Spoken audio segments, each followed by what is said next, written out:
The following video may not be suitable for children 13 and under. Viewer discretion is advised.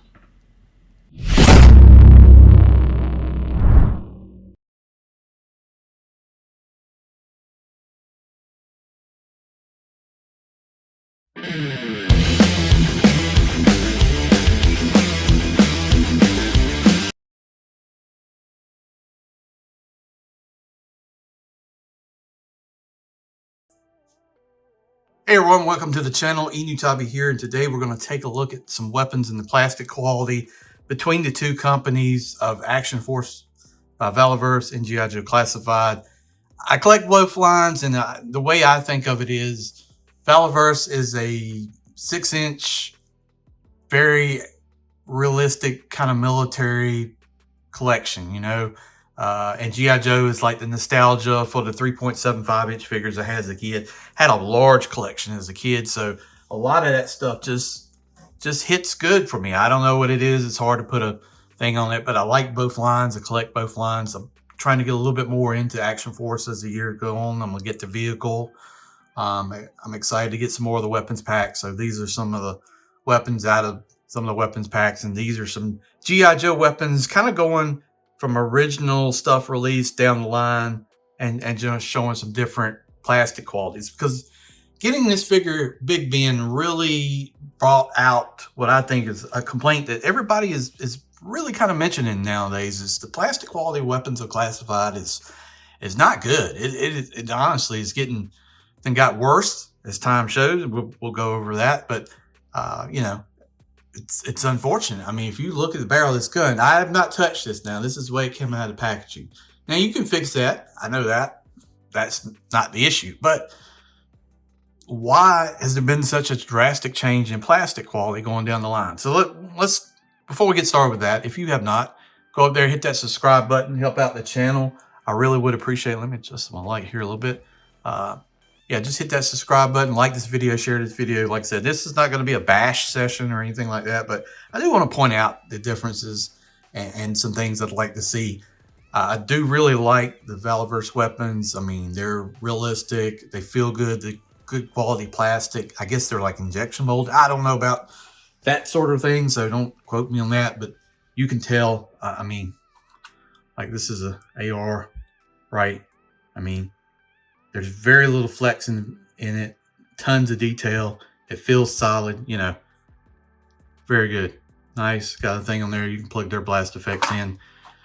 Same thing, we got a M203 on the bottom of that. Got a 40mm grenade launcher, which is a lot better than the one that comes with the range Viper, which bends. I mean, you can't bend this at all. So, you know, and then, you know, pistols that look like pistols, instead of that same one they keep releasing. So, but the issue really is, so they started out making, you know, this is kind of futuristic, but right, the plastic quality, this thing won't bend. This is nice. This is what they started releasing. Here's the Alley Viper weapon.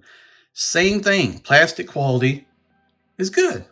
Got the port blast effect, not so realistic, because you don't really have guns where the magazine goes like at this angle, but it started changing for whatever reason. And now it's probably a cost thing or whatever, but it is unfortunate. So let's just kind of go down the line.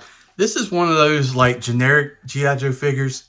And this is even sturdier, even though it's super cheap. I think the figure that it came with was like $9 or something, $9.99.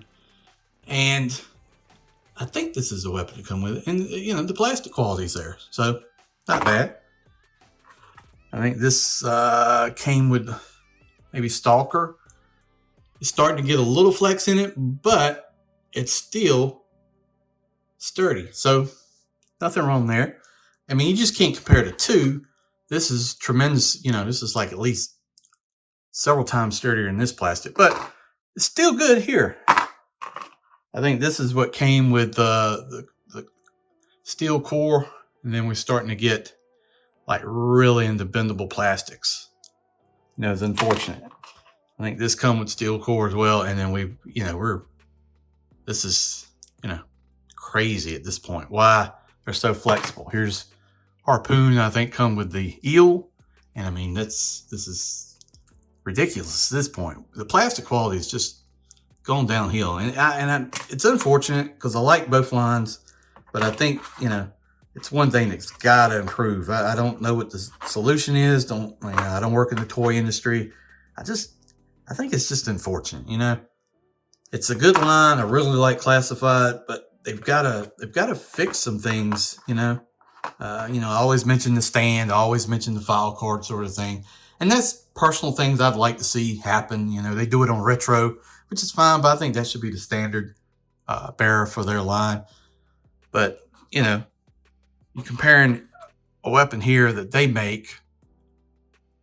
It's, you know, this is what I'd like to see in Classified. Now, you don't have to be 1-for-1 or anything like that, but coming out of the box with a barrel that bent is unfortunate. This plastic quality has really gotten bad, and I'm not the only one. Everybody's seeing it.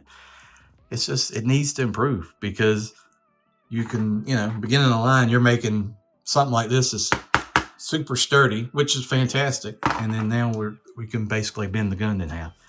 And like Big Ben, this was kind of the thing that really got to me, pulling this gun out of the, I mean, you can see it, yeah, pulling it out of the box and the barrel's bent. Like I said, you can fix that. You know, that's not the point.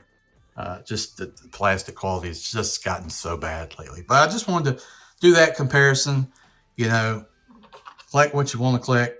I do like their weapons. I'm going to get some more of their weapons packs. I have done like Cobra Troops and added the AKs from Vala's line and stuff like that. I think that makes them look better. So, you know, things like this aren't, you know, there it goes.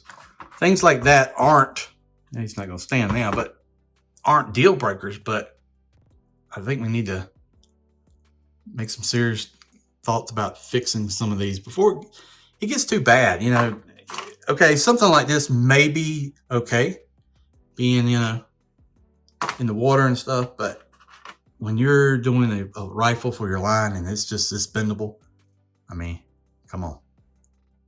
That's crazy. Anyway, I just wanted to do a video on that, show those two things.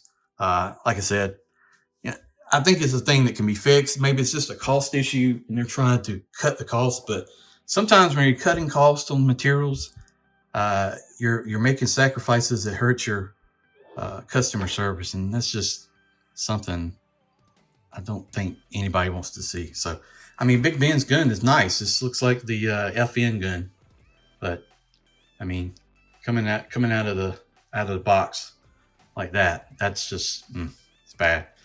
All right, guys, thanks for watching the video. I didn't want to make this too long. I don't want to be so negative, but you know, I think it is worth pointing out that the weapons quality is taking a dramatic change from the line. I've been in the line since the beginning. Not going to stop. Going to keep collecting both because I enjoy both, but that's just something I want to point out. All right, guys, thanks for watching this. I do appreciate it. Comment below what you think and what you've seen. If you've seen weapons and they're fine quality and you haven't had the issues, let me know. You know, I know there's other companies that make weapons too. You know, you can buy those. I didn't have a good experience with who was it? One of them where the gun, I think it was resin, just broke right in half. So I will tend not to buy anything else from that company. It's just not a good experience. But let me know in the comments below what you think and what you've seen. I'd be interested to know. Thanks for watching. We'll see you down the road.